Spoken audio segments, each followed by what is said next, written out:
Hello everyone, welcome to It's Minnu Chinnu channel. Vegetable chutney. మేము ఈరోజు దోశలోకి ఈ వెజిటేబుల్ చట్నీని చేసుకున్నాం. అది ఎలా చేయాలో చెప్తాను, మీరు కూడా ట్రై చేసి ఎలా ఉందో కామెంట్ చేయండి. ఇంకా సబ్స్క్రైబ్ చేసుకునే వాళ్ళు ఉంటే నా ఛానల్ని సబ్స్క్రైబ్ చేసుకొని నాకు సపోర్ట్ చేయండి. వెజిటేబుల్ చట్నీ చేయడం కోసం ముందుగా స్టవ్ ఆన్ చేసి స్పూన్లో ఆయిల్ వేసుకొని ఆయిల్ని హీట్ అవ్వనివ్వాలి. కట్ చేసుకున్న పచ్చిమిర్చిని ఆయిల్లో వేసుకొని ఫ్రై చేసుకోవాలి. తినే కారాన్ని బట్టి పచ్చిమిర్చిని వేసుకోండి. ఇప్పుడు కట్ చేసుకున్న దోసకాయ ముక్కలు, అలాగే చిన్నగా కట్ చేసుకున్న క్యారెట్ ముక్కలు, అలాగే చిన్నగా కట్ చేసుకున్న క్యాప్సికమ్ ముక్కలు, అలాగే కట్ చేసుకున్న టొమాటో ముక్కలు అన్నీ వేసుకోవాలి. స్టవ్ని మీడియం ఫ్లేమ్లో పెట్టుకొని వెజిటేబుల్స్ అన్నిటినీ బాగా ఉడికించుకోవాలి. చిన్న నిమ్మకాయ అంత చింతపండుని వేసుకోవాలి. ఇప్పుడు మూత పెట్టుకొని ఒక 5 నిమిషాలు కూరగాయలను ఉడికించుకోవాలి. ఈ చట్నీ అన్నంలో కూడా తినచ్చు, చాలా టేస్టీగా ఉంటుంది. ఇప్పుడు ఇందులోకి 1/2 స్పూన్ పసుపు వేసుకొని కలుపుకోవాలి. ఇంకొక 2 మినిట్స్ వరకు వెజిటేబుల్స్ని ఉడకనివ్వాలి.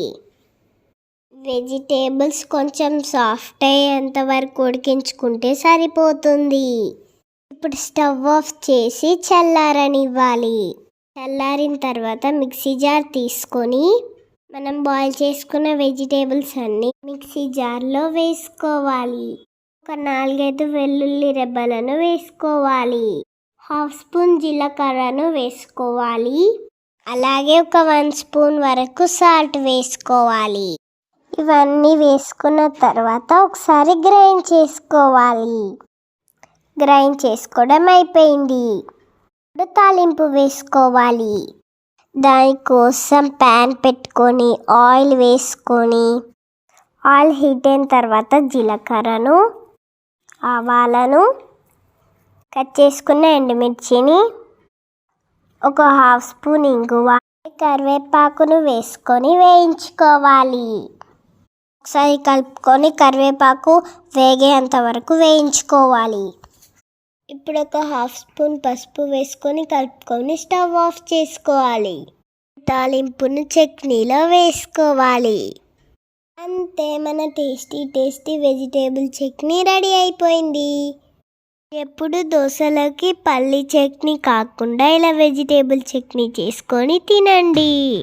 చాలా కమ్మగా ఉంటుంది, హెల్దీ కూడా. అన్నంలోకి చపాతీలోకి కూడా చాలా బాగుంటుంది. తప్పకుండా ట్రై చేయండి. మీ ఫ్రెండ్స్ అండ్ ఫ్యామిలీ మెంబర్స్కి నా వీడియోని షేర్ చేయడం మర్చిపోకండి. తప్పకుండా లైక్ చేయండి, షేర్ చేయండి, సబ్స్క్రైబ్ చేయండి. Thank you for watching my video.